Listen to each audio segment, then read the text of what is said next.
à l'avant-dernier acte que l'on pose pendant le Ramadan et qui renforce cette cohésion sociale, ce sont nos prières communes, surtout pendant le Tarawih. Comme vous le savez, il est fortement recommandé de participer et d'assister à ces célébrations nocturnes liées à ce qu'on appelle la prière Tarawih.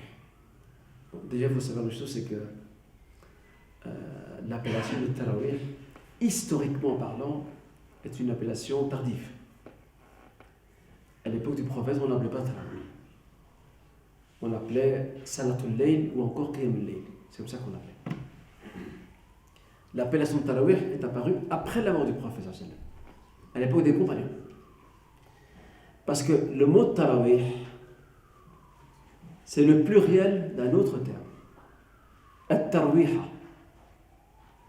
At-Tarwiha qui signifie la recherche d'un moment de repos. Vous savez pourquoi?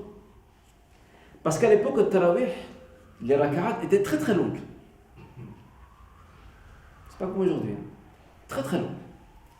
Et vu que les raka'at étaient, l'imam récitait beaucoup de versets, c'était très très long, que faisait l'imam?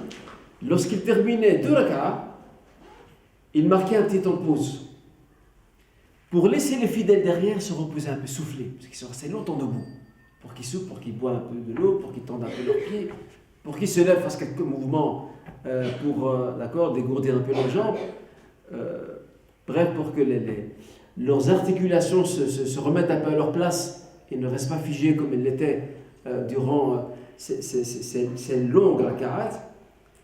Eh bien, c'est de là que vient le Tarawih, l'appellation Tarawih. C'est de là que ça vient. C'est le pluriel de quoi, Tarawih? Tarawih. Que signifie Tarawih? Voilà. Donc, recherchez le moment de repos, le moment d'accalmie. Vous avez compris maintenant pourquoi on l'appelait Tarawih. Sinon, à l'époque du prophète, on l'appelait Salatul Layl ou Qiyamul Layl. D'accord? C'est pas parce que le terme n'a pas été utilisé à l'époque prophétique qu'il n'est pas bon. Le terme n'est pas important. C'est le sens qu'on donne au terme qui est plus important. D'accord? Et donc, la prière du soir, Salatul Layl, bien après Tarawih, si vous voulez, a aussi pour avantage de renforcer la cohésion sociale et de renforcer notre socialisation, qui est la nôtre propre. Comment? Eh bien, il arrive souvent que pendant le Ramadan, on rencontre des gens qu'on n'a pas vus pendant toute l'année. Très souvent, ça nous arrive. Et en discutant avec ces personnes, on découvre des choses. La personne a parlé de son travail, elle est malade, elle a un problème, et c'est comme si Allah Azza wa Jal avait mis sur notre chemin ces personnes-là. Et voilà qu'en échangeant, qu'est-ce qu'on fait? Le minimum, c'est qu'on fasse des doigts pour ces personnes-là. Et si on peut faire plus, on va essayer d'aider cette personne. D'accord? Donc, le fait de s'enquérir de l'état de son prochain, c'est aussi quelque part l'une des finalités de Ramadan.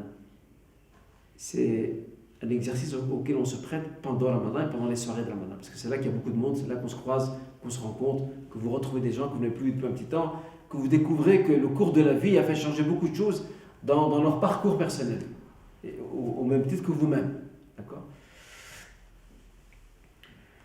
Et donc voilà une occasion de renforcer les liens sociaux, les liens communautaires, les liens collectifs, bref, de renforcer la cohésion sociale durant cette période.